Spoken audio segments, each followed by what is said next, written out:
So today's long reining video is on Murphy, who is a 14-year-old thoroughbred gelding.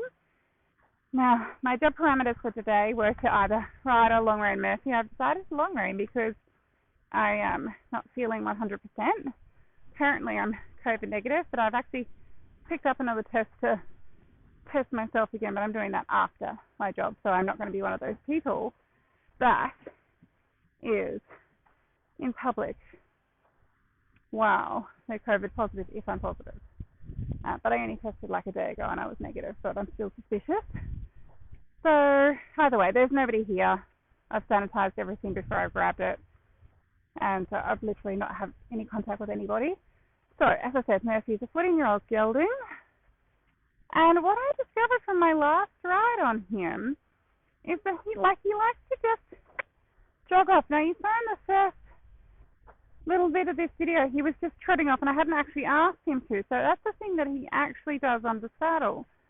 So it's like see, I asked him to go forward, and he's like, right, whoa, I will make a transition up. So first of all, I want to work on getting him to just walk, but to walk out. So he has to be able to just walk out wherever I take him, and just stretch out and cover some ground in that walk, not get to a certain point where he goes, I cannot step out anymore, so I'm going to just jog off, which is what he's doing here. So I've addressed it on the saddle, clearly, but this is a little bit of an ingrained habit, I feel, which is why it's still happening. So I'm going to spend a couple of minutes dealing with this on the long reins while I'm doing this demonstration, because you don't have to fix everything on the saddle. It's like you don't have to fix everything on the long range. Like you don't have to go, oh, look, my horse is jogging, so I'm going to put it on the long range. It's just it's an issue, needs to be dealt with. This is how I've chosen to work Murphy today, and primarily because my head's a little bit fuzzy and I don't really feel like embarrassing myself and falling off, especially not on camera. But then we'll go back to working on this under saddle for the next session, either with his owner or with me. Well, with me, hopefully I'll be up to riding for Murphy's next training session. Otherwise, his owner will deal with it. So you can see there, like he's not quite tracking up in the walk. He's not quite stretching down. The walk's almost looking a little bit late, but I need a little bit more swing through that walk. And I want him to be straight on that line that he's travelling on. So Murphy's a horse that tends to want to push down onto that right shoulder.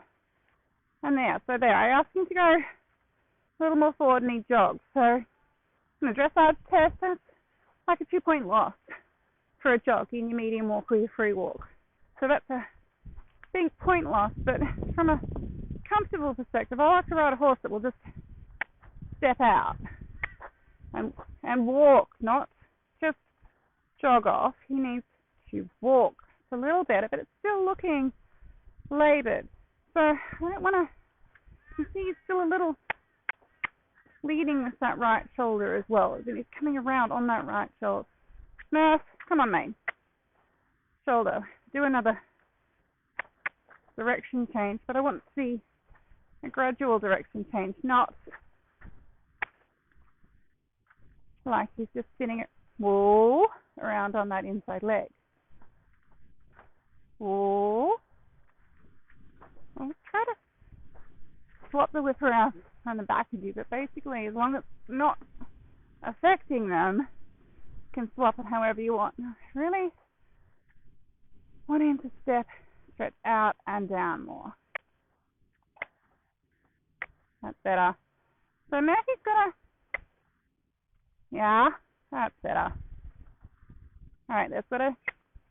Still like him to stretch out a little bit more and be tracking off a little bit more.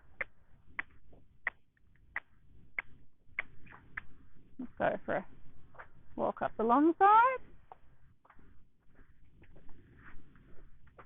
That's a better walk.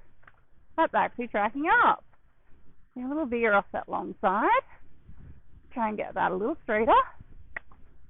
Good boy.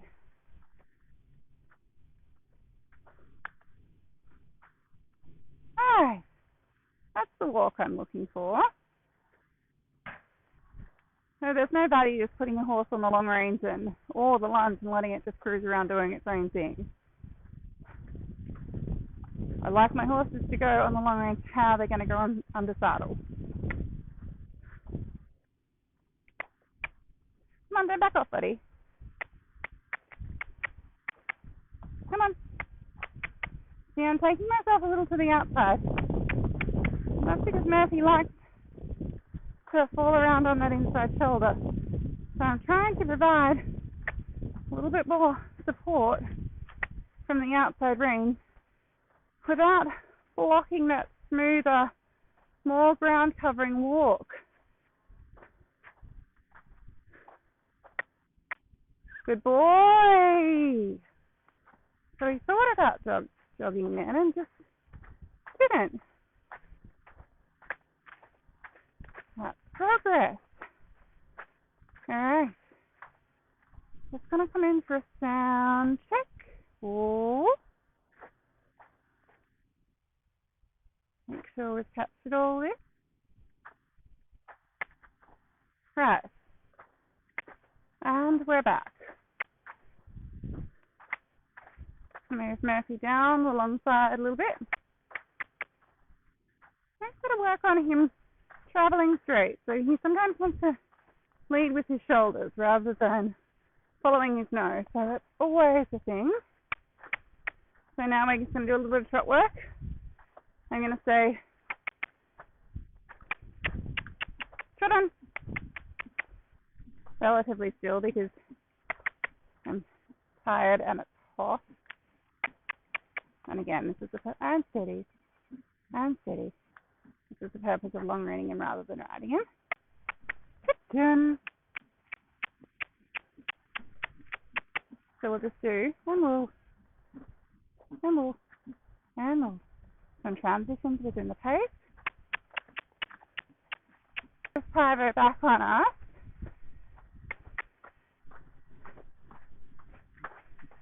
See if it works a little better up this end. Oh boy. Transport his whip around the back, as I said. Takes a little bit of practice, but not that hard. Trip. You're very clear with your voice commands. And steady. And steady. And steady. Ooh. Ooh. Oh boy. Trip. That's it. Oh. Oh, good boy. Sit. And we're back again. Technology can only be trusted so much. So Murphy and I are both hot.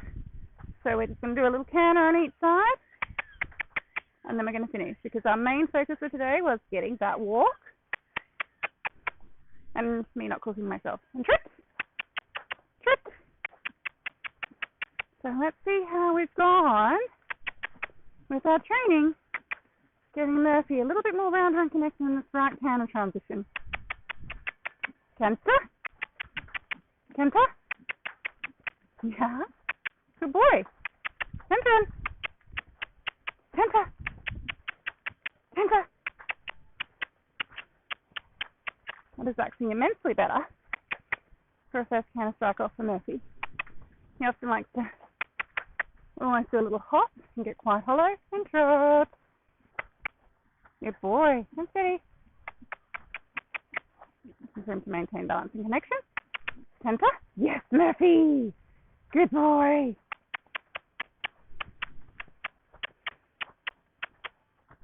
And trot. Always looking to trot.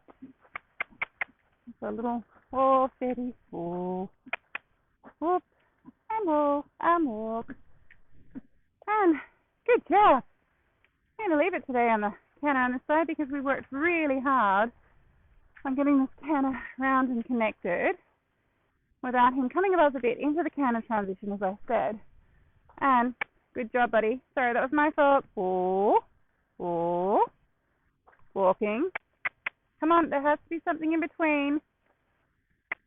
So we still want to practice that. And it's that walk. Slow. Woo. Right. So Pyro seems more interested in something down this end of the arena. Having a slight meltdown. Looks like it's calmed down. So let's go do our left canter down here and trot.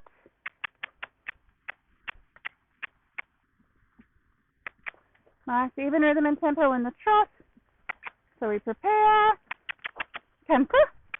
Good. And he's a little on the forehand. Trot. Do that transition again. Canter. Good job. A little bit more head movement than I would like. Trot. So, that's better. Come on. Canter. Canter. Come on. Come on, you find a place. Come on. That's better. Trot. So I'm using the transitions to try and balance him up. Canter. Yeah. I'll do. Trot. Ooh. Ooh. So I said it's like it's hot today. Don't want a long session. And then we just want to practice that walk. Every chance you get, practice your nice, correct walk. It's got to be tracking up, stretching down into out into that contact or down into that contact, depending on whether you're looking for a medium walk or a free walk, and you want them tracking up. So if you have any questions about today's training session, drop me a comment or email me. And if you found this helpful, please subscribe to our channel, Cooler Lunge Training System. Okay, I might do that again. So, if you found this helpful, please subscribe to our channel, Cooler Lunge Training System. Thank you for watching.